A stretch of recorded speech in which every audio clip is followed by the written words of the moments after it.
Chapter 12 of Cranford, by Elizabeth Cleghorn Gaskell. (read.for.LibriVox.org into the public domain). Chapter 12. Engaged to be married. Was the poor Peter of Cranford the Aga Jenkins of Chunderabaddad, or was he not? As somebody says, that was the question. In my own home, whenever people had nothing else to do, they blamed me for want of discretion. Indiscretion was my bugbear fault. Everybody has a bugbear fault, a sort of standing characteristics, a pièce de résistance for their friends to cut at, and in general they cut and come again. I was tired of being called indiscreet and incautious, and I determined for once to prove myself a model of prudence and wisdom. I would not even hint my suspicions regarding the Aga.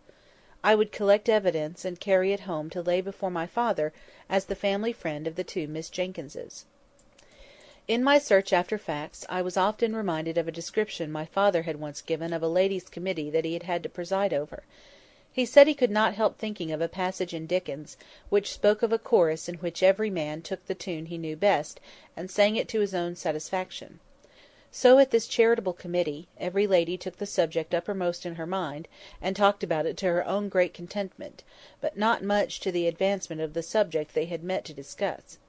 But even that committee could have been nothing to the Cranford ladies when I attempted to gain some clear and definite information as to poor Peter's height, appearance, and when and where he was seen and heard of last. For instance, I remember asking Miss Pole, and I thought the question was very opportune, for I put it when I met her at a call at Mrs. Forster's, and both the ladies had known Peter, and I imagined that they might refresh each other's memories. I asked Miss Pole what was the very last thing they'd ever heard about him, and then she named the absurd report to which I have alluded, about his having been elected Great Lama of Tibet. And this was a signal for each lady to go off on her separate idea. Mrs. Forster's start was made on the veiled prophet in Lalla Rookh, whether I thought he was meant for the Great Lama, though Peter was not so ugly, indeed rather handsome if he had not been freckled. I was thankful to see her double upon Peter, but in a moment the delusive lady was off upon Rowland's Kalydor, and the merits of cosmetics and hair oils in general, and holding forth so fluently that I turned to listen to Miss Pole, who, through the llamas, the beasts of burden, had got to Peruvian bonds and the share market, and her poor opinion of joint stock banks in general, and of that one in particular in which Miss Matty's money was invested. In vain I put in, when was it, in what year was it that you heard Mr. Peter was the Great Lama? They only joined to dispute the issue whether llamas were carnivorous animals or not, in which dispute they were not quite on fair grounds, as Mrs. Forster, after they had grown warm and cool again, acknowledged that she always confused carnivorous and graminivorous together, just as she did horizontal and perpendicular. But then she apologized for it very prettily, by saying that in her day the only use people made of four-syllabled words was to teach how they should be spelt. The only fact I gained from this conversation was that certainly Peter had been last heard of in India, or in that neighbourhood, and that this scanty intelligence of his whereabouts had reached Cranford in the year when Miss Pole had brought her Indian muslin gown, long since worn out. We washed it and mended it and traced its decline and fall into a window blind before we could go on, and in a year when Wombwell came to Cranford, because Miss Matty had wanted to see an elephant in order that she might the better imagine Peter riding on one, and had seen a boa constrictor too, which was more than she wished to imagine in her fancy pictures of Peter's locality, and in a year when Miss Jenkyns had learnt some piece of poetry off by heart, and used to say, at all the Cranford parties, how Peter was surveying mankind from China to Peru, which everybody had thought very grand, and rather appropriate, because India was between China and Peru, if you took care to turn the globe left instead of right.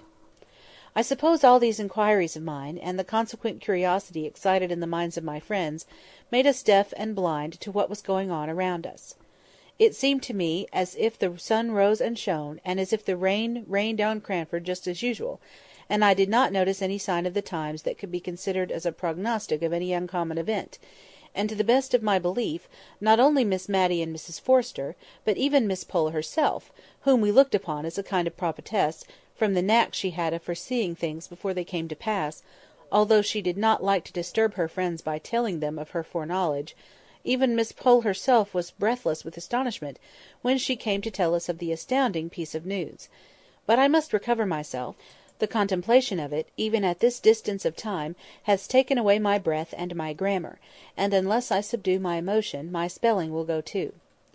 We were sitting, Miss Matty and I, much as usual, she in the blue chintz easy-chair, with her back to the light, and her knitting in her hand, and I reading aloud the St James's Chronicle.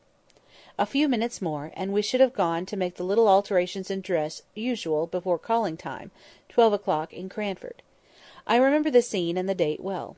We had been talking of the signor's rapid recovery since the warmer weather had set in, and praising Mr Hoggins's skill, and lamenting his want of refinement and manner.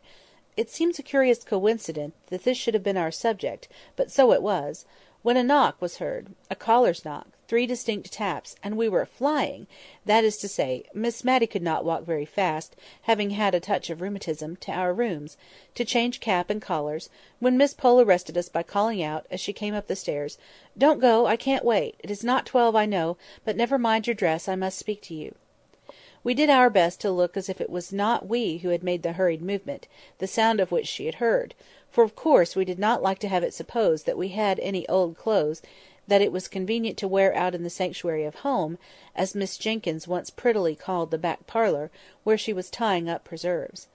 So we threw our gentility with double force into our manners, and very genteel we were for 2 minutes, while Miss Pole recovered breath, and excited our curiosity strongly by lifting up her hands in amazement, and bringing them down in silence, as if what she had to say was too big for words, and could only be expressed by pantomime. "What do you think, Miss Matty? What do you think?